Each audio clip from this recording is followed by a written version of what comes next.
നിങ്ങൾക്ക് എല്ലാവർക്കും മിസാസ് കിച്ചണിലേക്ക് സ്വാഗതം. ഇതുവരെ ഈ ചാനൽ സബ്സ്ക്രൈബ് ചെയ്തിട്ടില്ല എങ്കിൽ ഇപ്പം തന്നെ ദയവായി ഒന്ന് സബ്സ്ക്രൈബ് ചെയ്തേക്കണേ. തൊട്ടടുത്തുള്ള ബെല്ലൈക്കൺ കൂടി ക്ലിക്ക് ചെയ്തേക്കണേ.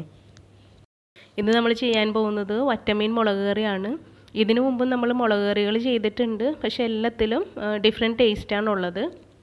തേങ്ങ അരയ്ക്കാൻ പറ്റാത്ത സമയത്ത് വല്ല കറണ്ട് പോകുമ്പോഴോ തേങ്ങ ഇല്ലാത്തപ്പോഴോ ചടപടയെന്ന് ഉണ്ടാക്കാൻ പറ്റിയ ഒരു കറിയാണിത്. അപ്പം നമുക്ക് എങ്ങനെ ഉണ്ടാക്കുമെന്ന് നോക്കാം. ഇവിടെ ഒരു 400 ഗ്രാം വറ്റമീൻ കഴുകി വൃത്തിയാക്കി വെച്ചിട്ടുണ്ട്.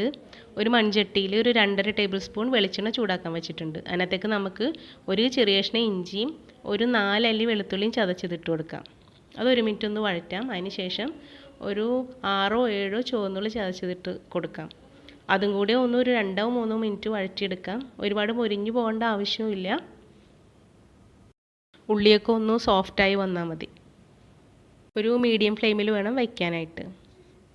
അപ്പോൾ ഒരു 3 മിനിറ്റ് വഴറ്റിയതിന് ശേഷം നമുക്ക് 2 പച്ചമുളക് കീറി വെച്ചിട്ടുണ്ട്, അതും കുറച്ച് വേപ്പിലയും കൂടി അതിനകത്തേക്ക് ചേർത്ത് കൊടുക്കാം. എന്നിട്ടൊന്ന് ഒരു 2 മിനിറ്റും കൂടി ഒന്ന് വഴറ്റിയെടുക്കാം. ഇതൊന്നും കണ്ടിന്യൂസ് ആയിട്ട് ഇളക്കേണ്ട ആവശ്യമില്ല, ഇടയ്ക്കൊന്ന് കൈവിട്ടൊക്കെ ഒന്ന് ഇളക്കി കൊടുത്താൽ മതി.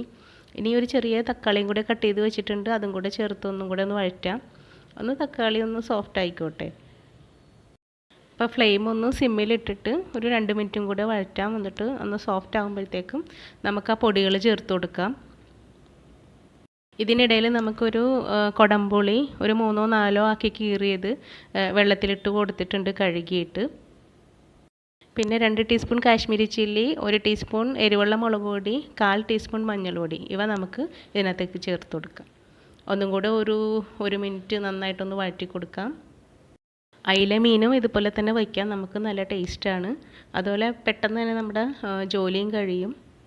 ഇതാ വെള്ളത്തിലിട്ട് വെച്ച പുളിയും കൂടെ ആ വെള്ളത്തിപ്പടി അതിനകത്തേക്ക് നമുക്ക് ഒഴിച്ചു കൊടുക്കാം.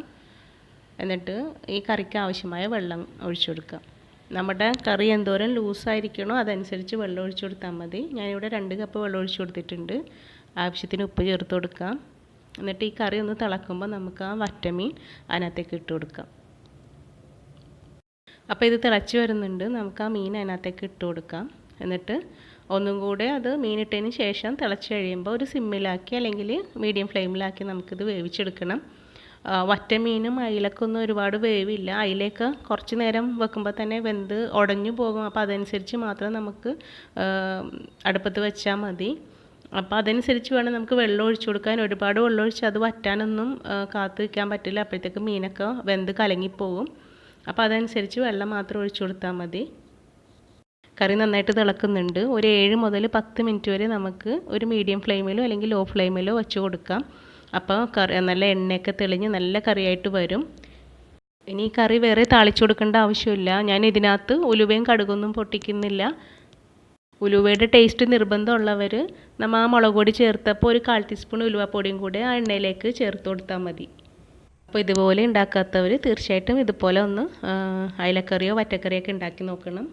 ഈ വീഡിയോ ഇഷ്ടമായ ഈ ചാനൽ സബ്സ്ക്രൈബ് ചെയ്യുന്നതോടൊപ്പം ലൈക്ക് ചെയ്യണം, ഷെയർ ചെയ്യണം, കമൻറ്റ് ചെയ്യണം. താങ്ക്